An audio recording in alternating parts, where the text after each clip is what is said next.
We return to our top story about the suspension of Commissioner Tom Moyane at SARS. I'm joined from our Pretoria studio by SARS spokesperson Sandile Memela. Thanks so much for your time on SABC News.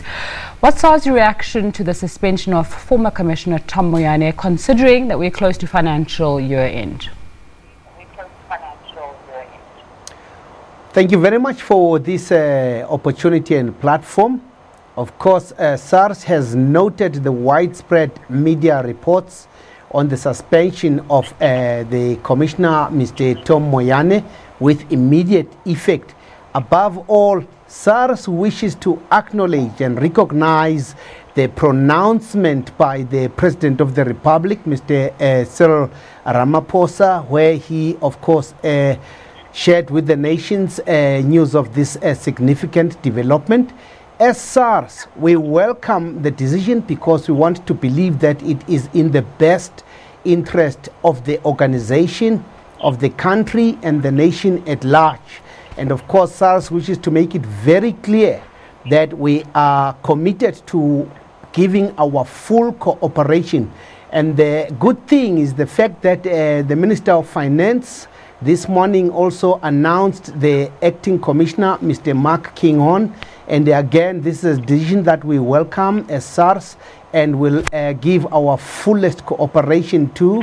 The good thing also is that Mr. Mark Kingon is a seasoned all-rounder, if you want to put it that way, who has been in the employ of SARS for the last 34 years, and has gone through all the various divisions. He's one person who seems to understand the organization much as it is like an elephant, you know.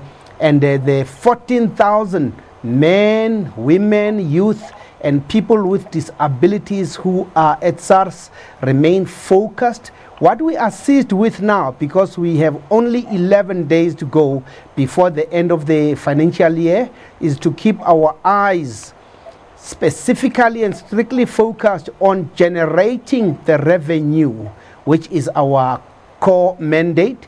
And you'll be aware that it has been revised upward. And as SARS, we appreciate the trust that has been given to us to raise this much needed revenue that the state needs for it to implement its developmental agenda. And it's all systems go. We have throughout the year had our own revenue collection strategies, which also included specific regional drives, and they are in place, and that's what we are concerned with. We have to continue with this development and keep our eyes on the prize. Do you have any insight into whether Commissioner Moyane will be challenging his suspension in court? Of course, one has read media reports about such a development, and as a SARS spokesperson and where I'm sitting, I am not privy into that because I presume it would have been a confidential matter between the commissioner and the president of the country. And as soon as I am aware of such details, I would be willing to come forth and share them with the public and especially the taxpayers. Credibility is an issue when it comes to SARS. President Ramaphosa raising this in his letter to Commissioner Moyane. How are you as an institution going to work to regain some of this trust that's been said to have been eroded by, among other things, Commissioner Moyane's actions? Well, look, as SARS, we have always expressed our deep concern and disturbance at the public profile and image of the organization. We know that it has got a direct and indirect impact on tax morality. And one thing that, comforts us and eases us a bit is the fact that generally South African taxpayers are compliant. And it's a culture that we want to encourage.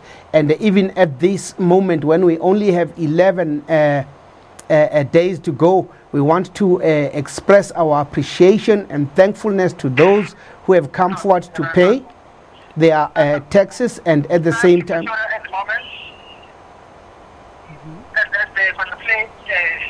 package. My apologies about what seems to be interference there, Mr. Memela, but let's just get a final question in.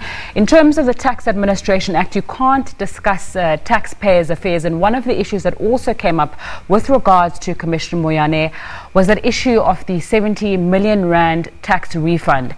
How do you balance, as SARS, this need to keep taxpayer affairs private with also a public interest to say that certain people who were perhaps politically connected can do whatever they want and get refunds regardless of breaking processes? Of course, it's like walking a tightrope when it comes to that, because as SARS we uphold and actually are committed to promoting the confidentiality of any taxpayer's affairs. And then when it comes to the alleged VAT repayment of 70 million rands, I don't think that it's SARS that went public with this, but it's matter that is out there, and the Act does allow us, in cases where there seems to be a distortion or misrepresentation of facts, for us to come forward and make sure that we clarify the matter. And from where we are sitting, what we know is that the payment, without getting entangled in the details again, followed due process and was legitimate.